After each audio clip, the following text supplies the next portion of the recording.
नमस्कार, जय जोहार। आप देख रहे हैं IBC 24। मैं हूं आप सभी के साथ रचना लितेश और गुड मॉर्निंग छत्तीसगढ़ में आपको छत्तीसगढ़ की हर छोटी बड़ी खबर से करवाएंगे अपडेट। लेकिन सबसे पहले रुख करेंगे अब तक की हेडलाइंस का।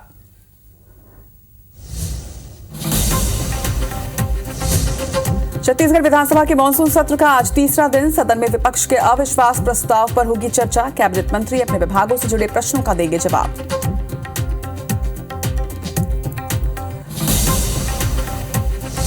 सीएम भूपेश बघेल ने कर्मचारियों को दी बड़ी सौगात। संविदा कर्मियों का वेतन 27% बढ़ाया गया। दैनिक वेतनभोगी और अतिथि शिक्षकों के वेतन में भी बढ़ोतरी।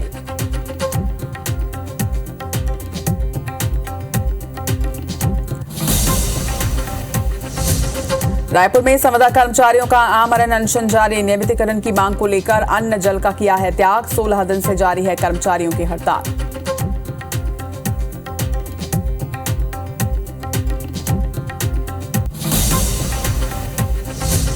बेमेतरा में भक्त माता कर्मा मूर्ति का हाथ टूटने के बाद बवाल। कांग्रेस ने असामाजिक तत्वों की बताई साजिश।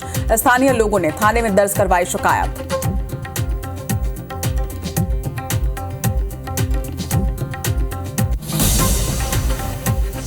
बिलासपुर के अपोलो अस्पताल पर लापरवाही का आरोप। ड्रिप चढ़ाने के दौरान मरीज की मौत। परिजनों ने सोशल मीडिया पर डाला वीडियो।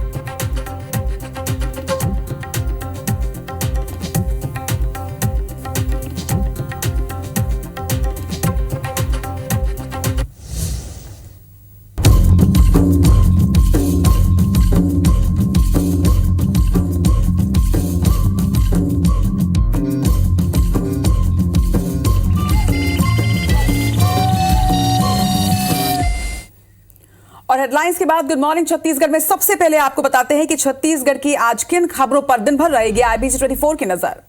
सबसे पहले छत्तीसगढ़ विधानसभा के मानसून सत्र की हर तस्वीर आप तक पहुंचाएंगे। मानसून सत्र का आज तीसरा दिन है। विपक्ष के अविश्वास प्रस्ताव पर आज सदन में चर्चा होनी है।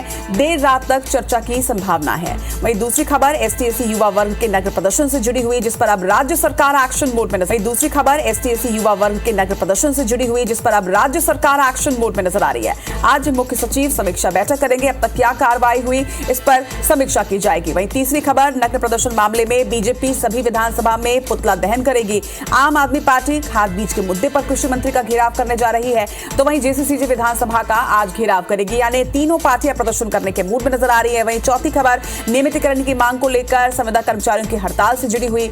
संविदा कर्मचारी अन्न जल त्याग कर धरने पर बैठे हुए हैं। नवा रायपुर के तूता धरना स्थल पर 24 घंटे से प्रदर्शन जारी है। तो प्रदर्शन की तमाम तस्वीरें भी आप तक पहुंचाएंगे लगातार। ये 4 तस्वीरें, ये 4 वो बड़ी खबर जिस पर आज दिन भर IBC 24 की नजर रहेगी और हर पल की अपडेट आप तक हम पहुंचाते रहेंगे। तो विधानसभा के मानसून सत्र का आज तीसरा दिन है और तीसरे दिन भी विधानसभा में हंगामे के आसार हैं। आपको ये भी बता दें कि आज अविश्वास प्रस्ताव पर सदन में चर्चा की जानी है। कल अविश्वास प्रस्ताव की मांग की गई, उस पर चर्चा की मांग की गई, जिसे स्वीकारा गया और आज इस पर चर्चा की जाएगी। कैबिनेट मंत्री अपने विभागों से जुड़े प्रश्नों का जवाब देंगे। आपको ये भी जानकारी दे दें कि आज रेणु जोगी और इंदु बंजारे ने ध्यान आकर्षण प्रस्ताव लगाया है, जिस पर चर्चा होगी। वहीं सदन में प्रतिवेदनों को भी प्रस्तुत किया जाएगा। तो आज का दिन भी हंगामे से भरा हुआ होने की संभावना जताई जा रही है। छत्तीसगढ़ विधानसभा के मानसून सत्र जारी है और मानसून सत्र का आज तीसरा दिन है।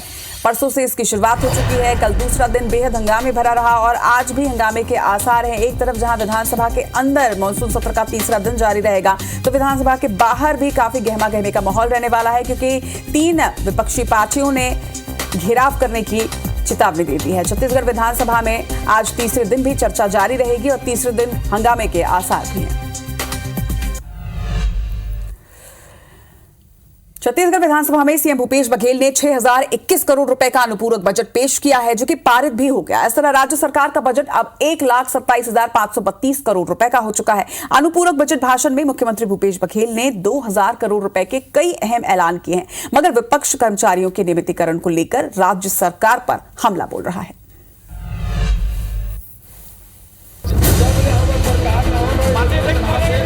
छत्तीसगढ़ विधानसभा के मानसून सत्र में अनुपूरक बजट पर चर्चा के दौरान सदन में सत्ता पक्ष और विपक्ष के बीच तीखी नोकझोंक हुई। दोनों तरफ से आरोप प्रत्यारोप की जमकर बौछार हुई। इससे पहले मुख्यमंत्री भूपेश बघेल ने सदन में कई ऐलान किए, जिनमें 5 लाख कर्मचारियों को 4% अतिरिक्त महंगाई भत्ता देने की घोषणा की, 37,000 संविदा कर्मचारियों के एक मुश्त वेतन में 27% बढ़ोतरी, पटवारियों को 500 रुपए मासिक संसाधन भत्ता देने का ऐलान। इसके साथ ही मुख्यमंत्री ने आवासीय ग्रामीण परिवारों के लिए ग्रामीण न्याय आवास योजना की घोषणा की। अतिथि शिक्षकों को प्रतिमाह 2,000 रुपए अतिरिक्त मानदेय देने का भी ऐलान हुआ है। मुख्यमंत्री ने दैनिक वेतनभोगी कर्मचारियों को 4,000 रुपए मासिक श्रम सम्मान राशि देने की घोषणा की। कर्मचारियों के लिए गृह भाड़ा भत्ता देने की भी घोषणा की। वहीं पुलिस आरक्षक को किड भत्ता के रूप में 8,000 रुपए सालाना दिए जाएंगे। मितानिन ट्रेनर और ब्लॉक कोऑर्डिनेटर को दैनिक प्रोत्साहन भत्ता 100 रुपए दिया जाएगा। वहीं जिन पंचायत सचिवों की सेवा 15 साल से कम है उन्हें 2,500 रुपए और 15 साल से ज्यादा है तो 3,000 रुपए प्रति माह दिया जाएगा।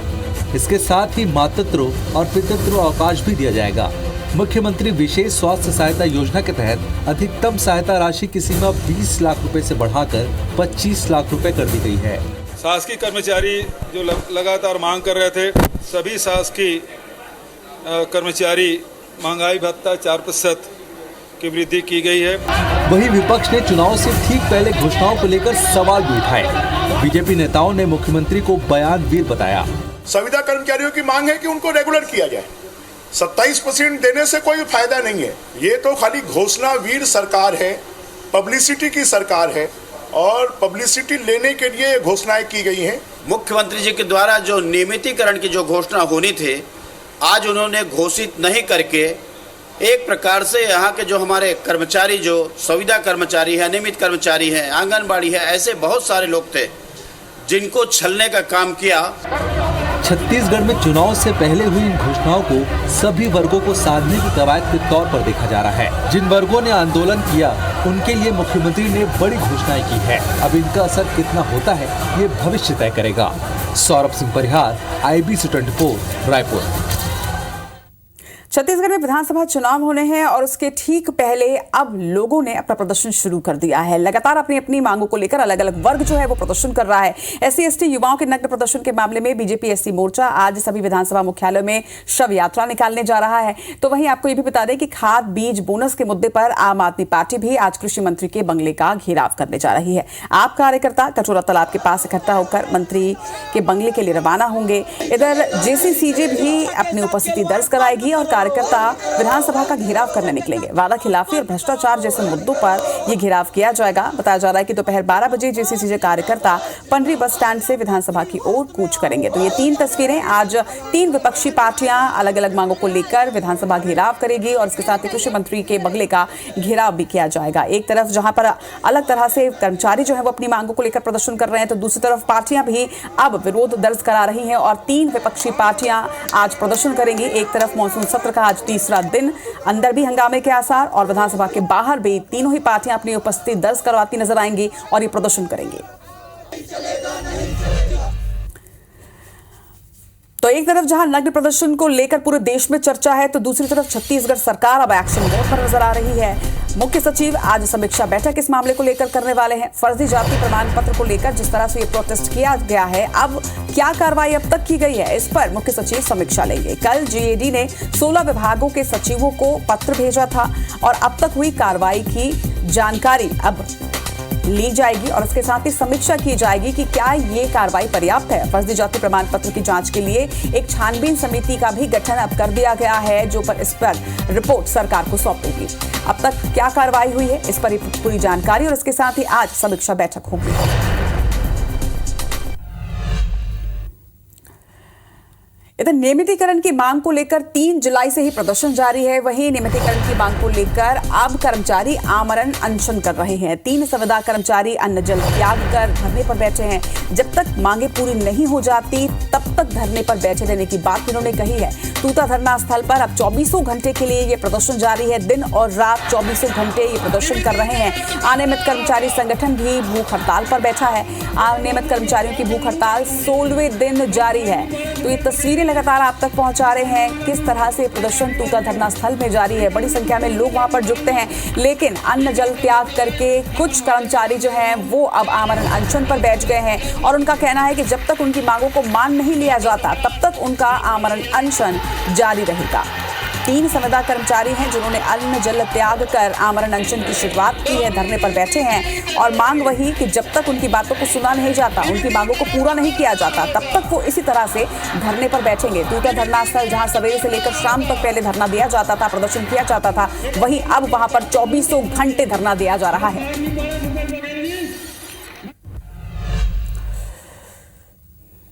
छत्तीसगढ़ में चुनाव से पहले ट्विटर वॉर भी तेज हो गया है। गेड़ी के बहाने पूर्व सीएम रमन सिंह ने एक वीडियो ट्वीट कर जहां कांग्रेस और आम आदमी पार्टी के मुकाबले बीजेपी को आगे बढ़ता दिखाया, तो वहीं जवाब देने में सीएम भूपेश बघेल ने भी देर नहीं की और रमन पर पलटवार करते हुए रमन सिंह को साथ में गेड़ी दौड़ की चुनौती दे दी है। उन्होंने लिखा है कि प्रदेश में छत्तीसगढ़िया ओलंपिक का माहौल है और ऐसे में रमन सिंह के जवाब का उन्हें इंतजार रहेगा। तो पहली जो तस्वीर आप देख रहे हैं, ये है वो वीडियो जिसे रमन सिंह ने अपने ट्विटर हैंडल से शेयर किया है और भाजपा को गेड़ी दौड़ में आगे बढ़ता दिखाया है। तो वही इस वीडियो के सामने आने के बाद सीएम भूपेश बघेल ने भी जवाब दिया और जवाब देते हुए साफ तौर पर एक चुनौती दी है कि क्या गेड़ी दौड़ करवा ली जाए और उसके साथ ही उन्होंने ये भी लिखा कि आपके जवाब का इंतजार रहेगा। अब देखना होगा कि पूर्व सीएम डॉक्टर रमन सिंह इस पर क्या प्रतिक्रिया देते हैं और जवाब कब तक देते हैं।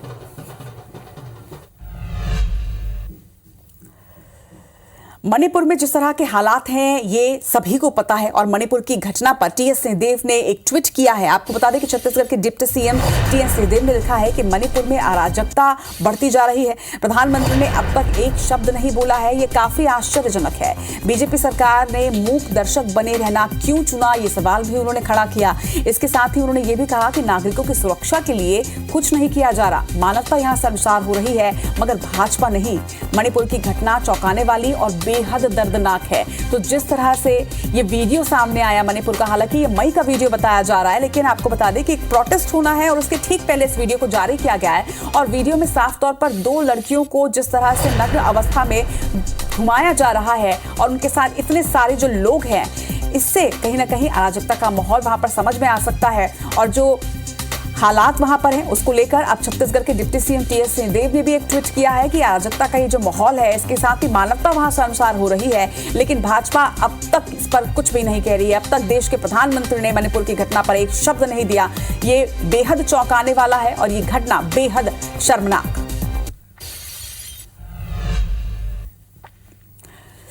छत्तीसगढ़ के शासकीय स्कूलों में बच्चों के अंदर नेतृत्व क्षमता को बढ़ाया जाए, इसके लिए एक नया प्रयोग होगा जिसके तहत स्कूलों में बाल कैबिनेट का गठन किया जाएगा। इस बाल कैबिनेट में प्रधानमंत्री, उप प्रधानमंत्री, शिक्षा मंत्री और स्वास्थ्य मंत्रियों का गठन होगा। शिक्षा मंत्री को अपने से छोटी क्लास के बच्चों को पढ़ाने की जिम्मेदारी सौंपी जाएगी। तो वहीं कोई मंत्री अपने कर्तव्य से विमुख हो रहा हो तो प्रधानमंत्री इसकी शिकायत शिक्षकों से करेंगे। स्कूल प्रबंधन का मानना है कि इस तरह से बच्चे अपने कर्तव्य को बेहतर ढंग से समझ पाएंगे।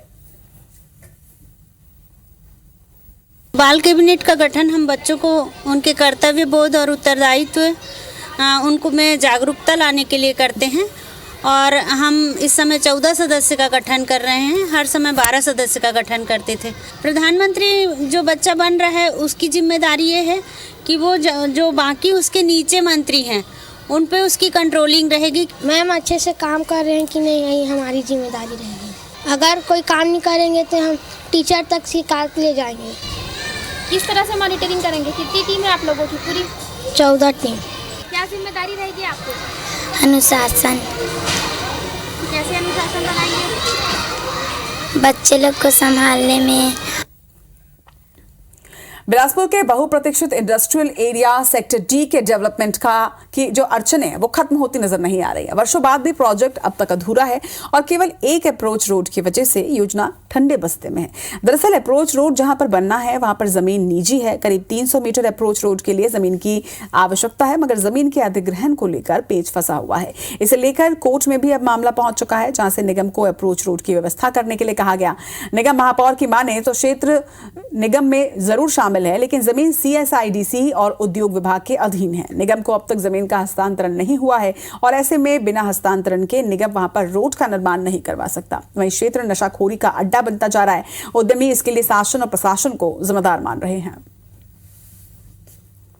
जो जमीन रखा गया था 38 प्लाट करीबन जो है उसको नगर निगम बेच करके या ऑक्शन करके मतलब जो है उसमें नगर निगम के द्वारा ही रोड बनाने का जो है निर्देश हुआ है एडवोकेट जनरल द्वारा और अभी केस पेंडिंग है। जब हमारा ज़मीन ही नहीं है, हमारे आधिपत्य में ही उद्योग विभाग का नहीं आया है, न रोड आया है, न ज़मीन आया है, तो उसमें हमारे द्वारा कंस्ट्रक्शन किया जाना संभव नहीं है और आगे जो भी स्थिति बनेगी गाइडलाइन लेकर के उस पर कार्रवाई की जाएगी। सेक्टर डी तिफरा जो आज तक अपने डेवलपमेंट के लिए तरस रहा है, आज हमारे बिलासपुर इंडस्ट्रियलिस्ट के लिए कोई जमीन नहीं बची जहां पर कोई इंडस्ट्री वो डाल सकते हैं। रायगढ़ से आपको बता दें, जहां पर रंजिश के चलते दो भाइयों की हत्या कर दी गई है। आरोपी ने रॉड से पीट कर दोनों भाइयों की हत्या की है।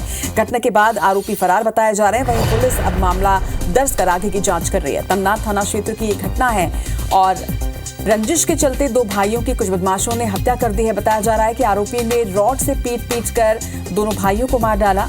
हालांकि डबल मर्डर से यहां पर हड़कंप में बचा हुआ है। पुलिस ने अब मामला दर्ज कर लिया है, लेकिन आरोपी इस वक्त फरार बताए जा रहे हैं। तो रायगढ़ से ये बड़ी खबर है, जहां पर डबल मर्डर किया गया है। रायगढ़ में डबल मर्डर से लोगों के बीच भी सनसनी है। आरोपियों ने रॉड से पीट कर दो सगे भाइयों को मौत के घाट उतार दिया। बताया जा रहा है कि आरोपियों की अब तलाश की जा रही है। घटना के बाद से ही आरोपी फरार है। वहीं पुलिस अब मामला दर्ज कर आगे की जांच कर रही है। रायगढ़ से ये बड़ी खबर, जहां पर डबल मर्डर हुआ है। डबल मर्डर की वजह से क्षेत्र में सनसनी फैली हुई है। रंजिश के चलते दोनों भाइयों की हत्या की बात कही जा रही है और बदमाश हत्या के बाद से ही फरार बताए जा रहे हैं।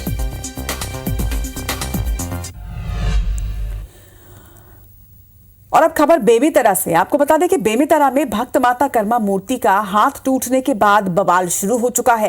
कांग्रेस ने असामाजिक तत्वों की शरारत और साजिश बताया है इसे। तो वहीं साहू समाज और स्थानीय लोगों के साथ नगरपालिका अध्यक्ष ने थाने में इसकी शिकायत दर्ज करवाई है। शिकायत के आधार पर अब पुलिस ने एफआईआर दर्ज कर ली है और इलाके के सीसीटीवी फुटेजेस को खंगाला जा रहा है। वहीं साहू समाज में खासी नाराजगी देखी जा रही है। आपको ये भी बता दें कि 1 महीने पहले गृह मंत्री ताम्रध्वज साहू ने भक्त माता कर्मा की मूर्ति चौक का लोकार्पण किया था। कार्यक्रम में विधायक आशीष छाबड़ा, नगरपालिका अध्यक्ष सहित कई कांग्रेसी कार्यकर्ता शामिल हुए थे। लेकिन अब जिस तरह से भक्त माता कर्मा की जो मूर्ति है उसे खंडित कर दिया गया है, इसके बाद से ही लोगों में यहाँ पर आक्रोश देखा जा रहा है। देखिए, वही चौक, वही मूर्ति है जिसे खंडित कर दिया गया है और कांग्रेस ने इसे साजिश करार दिया है। हालांकि अब साहू समाज ने शिकायत भी थाने में दर्ज करवा दी है, एफआईआर कर लिया गया है और आगे की जांच की जा रही है।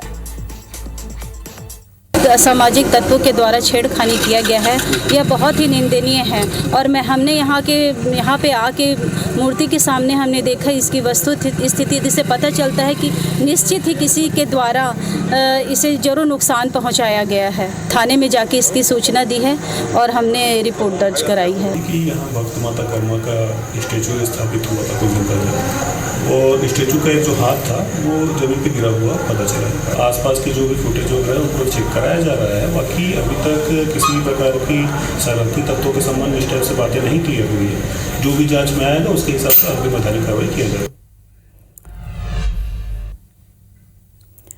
छत्तीसगढ़ में 3 तलाक का मामला सामने आया है। दरअसल खबर भिलाई की है, जहां पर 3 तलाक का पहला मामला सामने आया। भिलाई 3 थाना प्रभारी मनीष शर्मा का कहना है कि विनीता मल्होत्रा उर्फ आलिया अहमद की शादी 10 साल पहले जोहल अहमद से हुई थी, लेकिन कुछ दिन पहले पति जोहल अहमद ने उनसे इस्लामिक तरीके से 3 बार तलाक कहकर संबंध खत्म कर लिया है। फिलहाल पुलिस ने आरोपी को गिरफ्तार कर लिया है।